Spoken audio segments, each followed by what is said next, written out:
Nous allons aborder ici un thème très important du counseling pastoral des crises, le thème de l'accompagnement des gens qui sont en crise de suicide.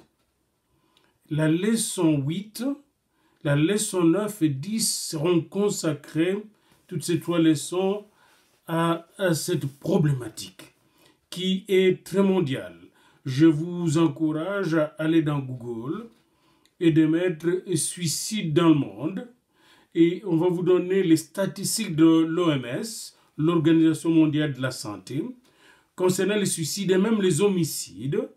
Vous aurez les statistiques même de votre pays, là où vous êtes, dans n'importe quel pays vous êtes, vous trouverez les statistiques des suicides. Et vous allez comprendre que c'est une problématique très importante, une problématique qui touche même l'Église. Alors, la crise du suicide, c'est quoi? Nous allons voir d'abord dans la première leçon, la leçon 8, c'est quoi? Et puis, deuxièmement, dans la leçon 9, nous verrons comment. Plutôt, dans la leçon 9, la leçon 8, c'est quoi? La leçon 9, c'est qui les suicidaires? Et la leçon 10, comment le pasteur spécialiste en counseling professionnel peut-il accompagner, aider, assister quelqu'un qui traverse une crise de suicide? Commençons par ce quoi. Je commence par un incident d'un pasteur qui est parti passer quelques jours, 2 jours ou 3 jours avec ses enfants et ses neveux aux États-Unis en vacances quelque part. Et au retour chez lui, là où il y avait sa paroisse, son église, sa femme l'accueille, partage un bon repas avec ses enfants. Et après le repas, elle appelle dans une pièce de la maison pour lui dire « Connaissez-vous un tel qui était en situation de divorce, en processus de divorce avec sa femme? » Oui. Je m'excuse de vous dire quelque chose de terrifiant, de tragique, mais hier, il est allé demander à sa femme de lui donner, n'est-ce pas, ses enfants, parce qu'il voulait avoir la garde de ses enfants, parce que quand les gens divorcent ici, ils se disputent toujours la garde des enfants, et la femme a refusé de lui donner la garde des enfants. Il a pris un revolver, il a tué sa femme et il s'est tué lui-même. C'était 2 chrétiens. Il a tué sa femme, il s'est tué lui-même. Et le pasteur dit, mais 3 jours avant, j'étais avec lui pour une première session de counseling et il m'a parlé de ses crises. Et puis, je l'ai envoyé aussi chez un professionnel pour s'occuper. Comment ça fait que cela arrive comme ça? Il y a un chrétien. Eh bien, c'est complexe. Et c'est là que nous devons savoir que ça peut arriver à quiconque, les suicides. Avant la nomination du pasteur qui a écrit ce livre que je suis en train de suivre, Crisis Counseling, avant sa nomination comme pasteur chargé de l'éducation chrétienne dans son église, il y avait quelqu'un, un jeune homme, qui était dans cette église-là et qui a voulu reprendre des études, parce qu'il avait d'abord quitté les études, reprendre ses études, comme il avait le moyen, et qui souvent avait réussi avec la mention A, hein, excellent, excellente. Et un jour, il n'a pas eu A, il a eu une autre mention. Et il ne pouvait pas supporter ça. Puis s'est jeté du bâtiment de l'université, hein, de l'étage de l'université jusqu'en bas, il s'est donné la mort. 5 ans après, son père, qui était membre de l'église de ce pasteur Norman Wright, s'est tué avec un revolver sur sa tête. Une balle qui s'est logée sur la tête. Il ne pouvait pas supporter 5 ans après le suicide de son fils. C'est arrivé à des chrétiens comme ça. Un autre cas d'une personne qui était fiancée, un jeune homme qui était fiancé, et qui, pour une raison ou une autre, ce jeune homme qui était fiancé, qui était bien estimé par ses fiancés, s'est suicidé. Et la fiancée qui est restée en vie avait des tendances suicidaires, ne pouvait pas supporter cette mort. Comment accompagner une telle personne? Je vous parle de qui? Comme ministre de Dieu, la crise suicidaire est à prendre au sérieux, très au sérieux. Pendant longtemps, le monde a souvent négligé de prendre la crise suicidaire au sérieux, même l'Église. Nous reviendrons là-dessus d'ailleurs quand je vous parlerai comment prendre soin de cette situation dramatique. Nous reviendrons là-dessus. Et vous allez voir que l'Église a souvent maltraité les suicidaires et n'a pas su les accompagner et les aider à se débarrasser de cette souffrance. Comme ministre, vous devez être conscient qu'il y a des gens qui sont suicidaires dans votre Église et autour de vous. Et vous devez apprendre à les écouter. La crise de suicide implique non seulement la personne qui veut se suicider ou qui se suicide, mais aussi sa famille, ça peut être sa fiancée, ses parents. Cette crise touche tout le monde et ça peut toucher toute une église, tout un quartier qui est traumatisé par la crise de suicide. Dans une église, un pasteur avait remarqué une personne qui était souvent distraite pendant qu'il prêchait, qu'il annonçait l'évangile, la bonne nouvelle. Mais un jour, il s'est décidé de s'approcher de la personne. Mais vous êtes ici, mais chaque fois que je prêche, il me semble que vous êtes distrait. Et quand cet homme a ouvert son cœur, le pasteur a vu que cet homme était suicidaire. Voyez-vous, la prédication peut ne pas résoudre le problème. Il faut s'approcher des gens et les écouter. Il n'y a pas longtemps, non loin d'ici, où je vous donne ce cours, ici à Ottawa, non loin de mon studio d'enregistrement, une famille d'un policier de notre ville d'Ottawa a eu un problème, une tragédie intense, un problème grave dans sa maison. Le papa et la maman étaient à l'étage la nuit en train de se reposer. Puis un coup de téléphone sonne. Un ami veut voir leur fils de 16 ans, un géant qui avait plus de 6 pieds, 2 mètres et quelques, 16 ans. Alors le papa dit, mais il est dans sa chambre, mais il ne prend pas le téléphone, pourquoi? Alors il est descendu, puis là il a vu le fils de 16 ans qui s'était déjà pendu, il était déjà mort. Il a appelé les ambulances qui sont venues chercher le corps. Et quelques mois après, le papa commençait à blâmer sa femme, que c'est elle qui était à la base de ce suicide. Et la maman a commencé aussi à blâmer le mari, puis ils ont fini par se séparer, divorcer. Vous voyez, et cela avait touché donc le couple, et ça touchait aussi la petite sœur, parce que ce garçon de 16 ans avait une sœur. Tout le monde est affecté jusqu'au présent par ces suicides. Les suicides affectent tout le monde, beaucoup plus de gens que ceux qui se suicident eux-mêmes.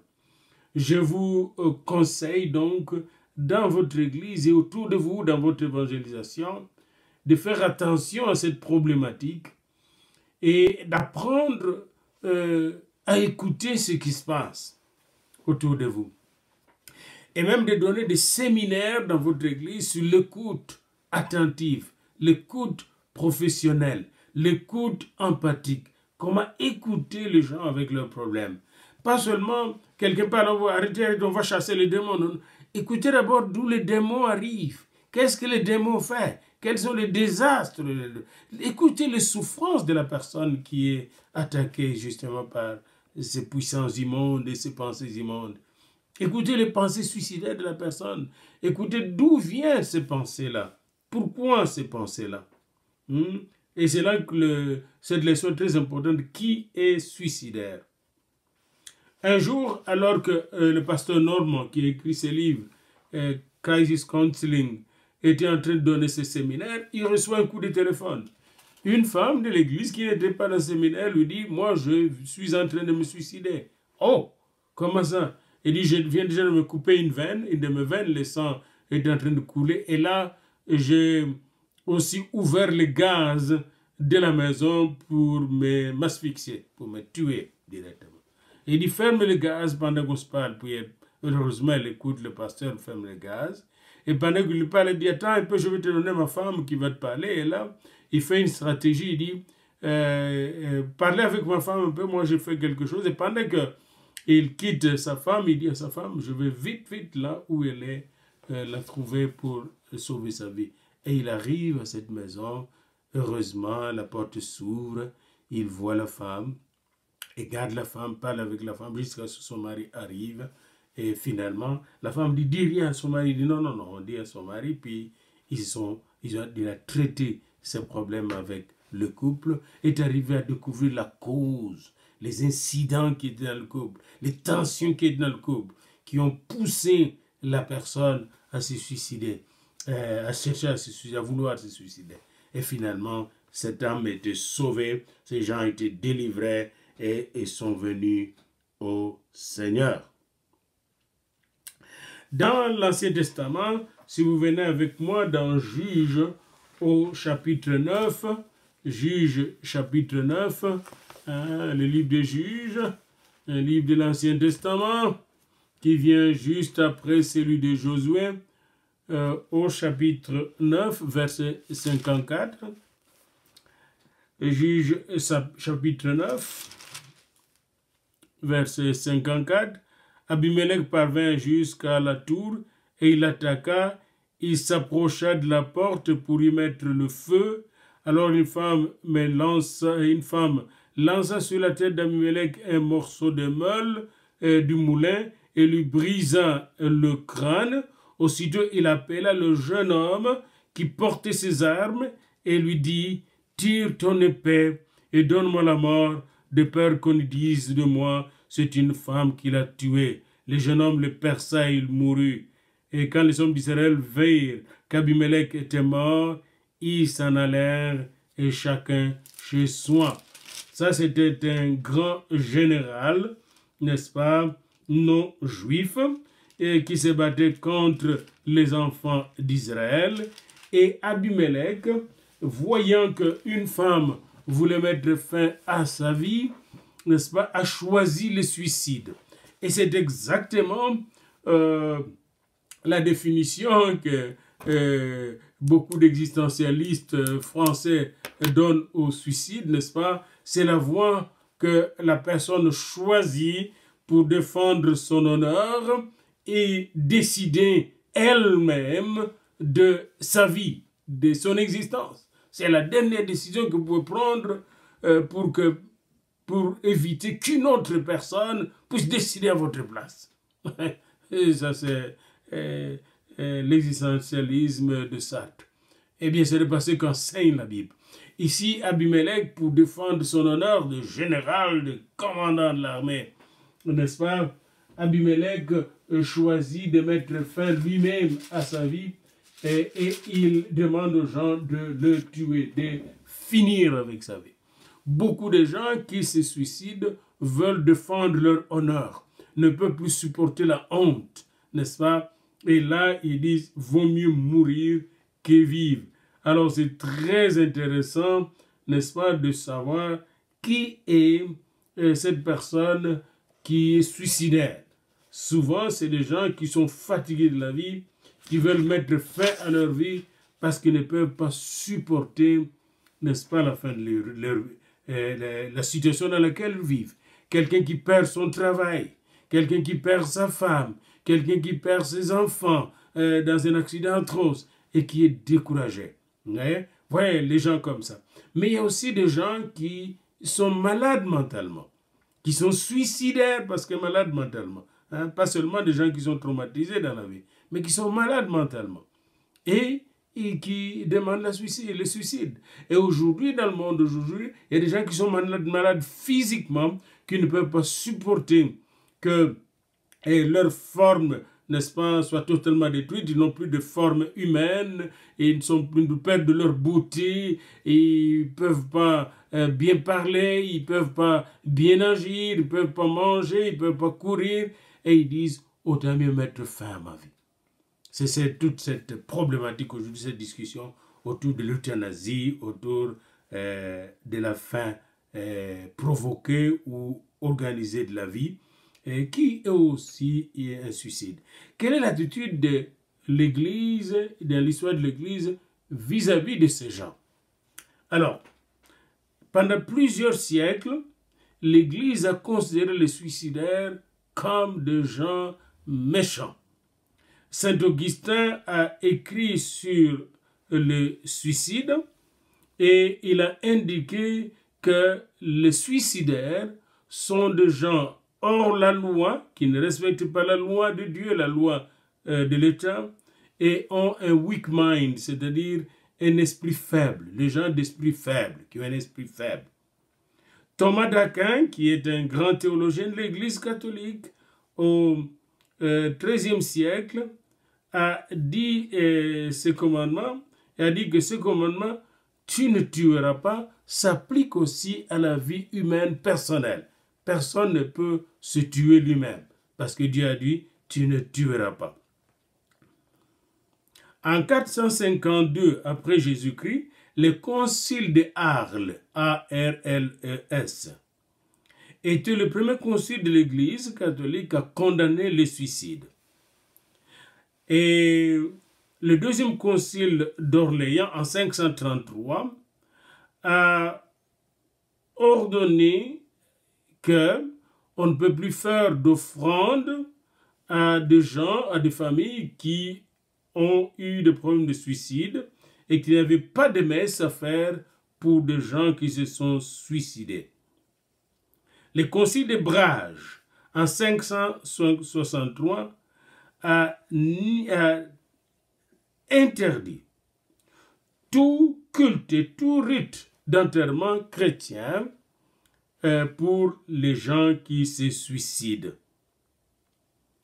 Au concile de Toledo, en 693 avant Jésus-Christ, on a demandé de punir les gens qui tentent de se suicider en les excluant de l'Église pendant au moins 2 mois.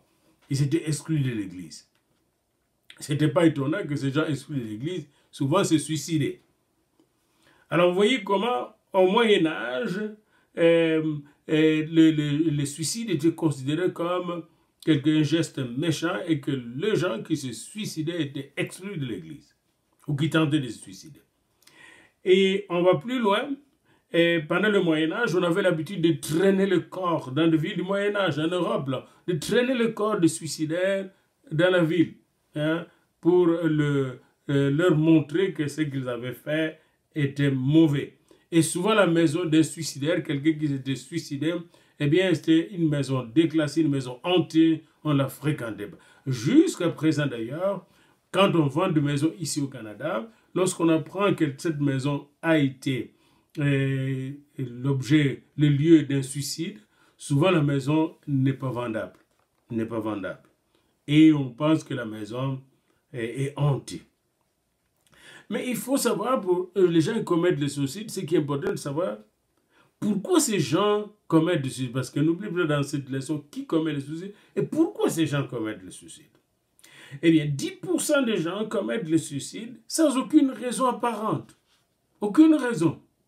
10% commettent le suicide sans aucune raison apparente. 25% commettent le suicide à cause de l'instabilité mentale, des problèmes mentaux.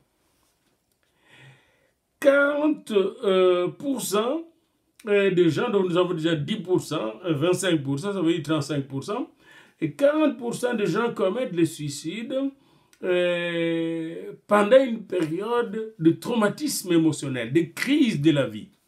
Crise de la vie, perte de l'emploi, perte de l'être cher, divorce, etc. Donc 40%. Et dans ces 40%, on retrouve les suicides dépressifs. Les gens qui souffrent de dépression et suicidaires, qui ont tendance à se suicider. Alors il y a finalement 25% qui commettent le suicide après avoir considéré toutes les alternatives de la vie et décidé qu'il n'y avait plus d'autre chose à faire dans la vie. Je vais mettre fin à ma vie. Donc, vous voyez, vous avez 10% qui commettent le suicide sans aucune raison, 25% qui commettent le suicide parce qu'ils sont mentalement instables, 40% commettent le suicide pendant une période de traumatisme émotionnel, dont les gens qui sont souvent dépressifs, et les gens qui perdent leurs affaires, qui perdent leur famille, etc. Et finalement, 25% commettent le suicide après avoir réfléchi, considéré que la vie ne vaut plus la peine d'être vécue. Alors c'est très important et c'est les gens qui étudient tout ce phénomène de suicide de façon sociologique s'appellent ici en Occident, aux États-Unis et au Canada, des suicidologistes. Suicidologistes. En anglais, suicidologists. Et ces gens étudient justement pourquoi les gens se suicident, comment les gens se suicident, quand les gens se suicident, dans quelles circonstances ils se suicident. Et nous devons avoir des études assez scientifiques et pointues là-dessus, avec des démographes, des médecins, des psychiatres, des pasteurs ensemble, former une équipe pour étudier ces problèmes et faire face à ces problèmes. Et c'est là qu'on arrive à détecter l'ennemi de nos âmes qui vient justement voler ces vies. Alors, qu'est-ce qui est commun au sujet des mythes de suicide? Il y a beaucoup de mythes que nous devons incarner. Le premier mythe, on va dire que les gens qui attendent à leur vie, qui cherchent à se suicider, sont de même classe. Ils ont le même comportement de leur situation sociale, même classe sociale. Or, ce sont des pauvres souvent qui se suicident. Ce n'est pas vrai. Nous voyons beaucoup de riches qui se suicident ici. Le deuxième mythe, le suicide est un problème spécifique à une race ou à un peuple donné. Comme aux États-Unis, on dit les Noirs. Mais ce n'est pas vrai. Tout le monde se suicide aux États-Unis. Ce n'est pas un problème spécifique à une race. C'est un mythe à faire sauter. Troisième mythe, comme nous pouvons aussi dire, c'est un problème de civilisation. Non, avant même les civilisations d'aujourd'hui, dans les vieilles civilisations, il y avait aussi des suicides. Troisième mythe, les gens qui parlent de suicide ne commettent pas souvent de suicide, ils parlent seulement pour attirer l'attention. C'est un mythe. Attention, si quelqu'un parle de suicide, il peut commettre le suicide. Quatrième mythe, quand une personne est suicidaire, il est suicidaire pour toujours. Non, nous avons vu des gens suicidaires qui ont changé d'avis et qui sont venus bien. Cinquième mythe, les suicides, la tendance suicidaire est un héritage des familles. C'est un lien de famille. C'est faux, parce qu'il y a des gens qui n'ont pas hérité ça de famille et qui sont les premiers à mettre fin à leur vie. Donc, ce n'est pas seulement un héritage, c'est vrai, ça peut descendre du père en fils, mais ça peut aussi aller de fils vers le père, comme nous l'avons vu dans un exemple. Par conséquent, ce n'est pas nécessairement un lien familial. Il ne faut pas établir de liens familiaux dans toutes les choses, s'il vous plaît. Sixième mythe, si une personne est chrétienne, elle ne peut pas se suicider. C'est faux, parce qu'il y a eu des chrétiens qui se sont suicidés dans le monde. Vous voyez? Judas suivait Jésus et il s'est suicidé. Vous voyez? Donc il arrive des fois, et Judas est arrivé à décider, n'est-ce pas, de trahir son maître, puis il a vu à la fin de la vie de son maître, quand son maître était arrêté, il a vu que ce qu'il a fait était une gaffe pour toujours. Il ne savait pas comment se corriger, comment ça se réagit, comment revenir à la bonne voie. Et il a choisi le suicide. Pierre avait renié le Seigneur, mais il ne s'est pas suicidé. Il a attendu jusqu'à la résurrection du Seigneur et venu au Seigneur. Pourquoi Judas s'est suicidé et pourquoi Pierre ne s'est pas suicidé? Mais allez lire très bien l'évangile de Jean, à partir du chapitre 13, là, 12 et 13, là, lisez ça très bien, vous allez voir qu'à un certain moment, Judas ne se contrôlait plus.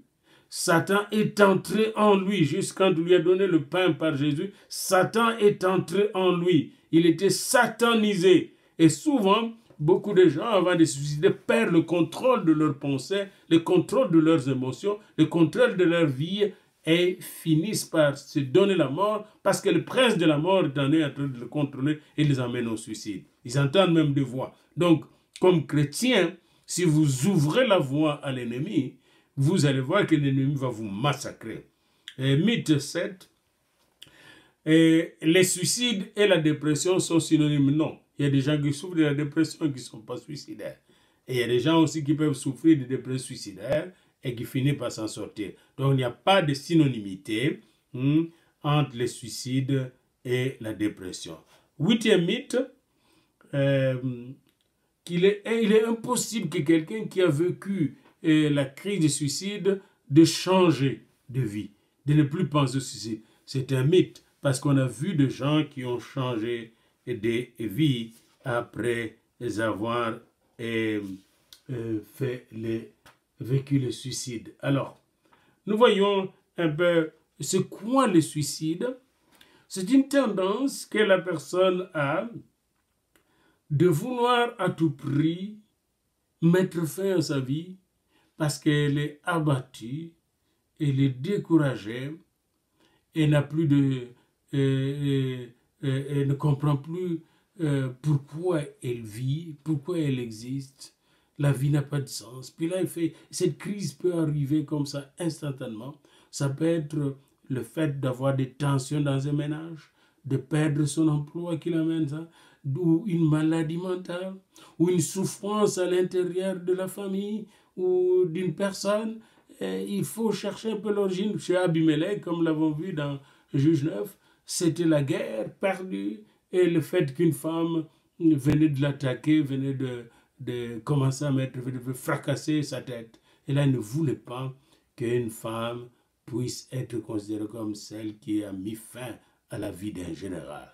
Voyez-vous? Alors, l'honneur, la défense de l'honneur peut être la base du suicide. Faites donc très attention pour comprendre bien la situation dans laquelle vous êtes dans votre vie. Et quand vous suivez des gens qui sont suicidaires, essayez de comprendre leur situation. Qu'est-ce qui les amène à penser au suicide, à planifier le suicide, etc. Puis il y a des gens qui planifient leur suicide, qui planifient leur mort. Ouais. Et ils savent comment ils vont, n'est-ce pas, mettre fin à leur vie. Alors vous devez regarder un peu comment ils procèdent pour mettre fin à leur vie. Et là, vous comprenez, c'est quoi le suicide pour cette personne. Et en comprenant ainsi, vous allez aider cette personne à s'en sortir. Alors, c'est quoi le suicide? Le suicide, c'est une décision qu'une personne arrête volontairement, librement, même si la personne ne se contrôle pas soi-même, mais la décision vient de cette personne, une décision qu'il arrête de mettre fin à sa vie par des moyens physiques, par des empoisonnements, la pendaison, etc. La personne prend la décision de mettre fin à sa vie. Il n'y a pas longtemps, dans notre ville, au début de ce nouveau siècle, le 21e siècle, un homme qui était très fort en politique de l'église ménonite dans notre ville a décidé d'aller passer un peu de temps à l'hôtel. Quelques jours après, on l'a retrouvé cadavre dans sa chambre. Sa femme et ses enfants étaient à la maison. Eh bien, il a mis fin à sa vie. Et on s'est demandé, mais c'est quoi? Pourquoi a-t-il mis fin à sa vie? Il a laissé toute une lettre qui expliquait pourquoi il a mis fin à sa vie. Voyez? Mais ces explications semblaient personnelles. Lorsque sa femme a lu cette lettre, ne comprenait pas pourquoi. La raison n'était pas du tout fondée. La justification n'était pas du tout fondée. Et cela a eu un impact négatif sur un de ses fils qui est devenu psychotique et qui connaît à souffrir jusqu'à présent des maladies mentales. Et nous avons eu la grâce de suivre ce fils et de l'aider, de l'accompagner. Et maintenant, il reprend un peu lui-même la direction de sa vie et par la grâce de Dieu. Voilà donc ce qu'est le suicide. C'est un geste, une décision que l'individu prend de mettre fin à sa propre vie.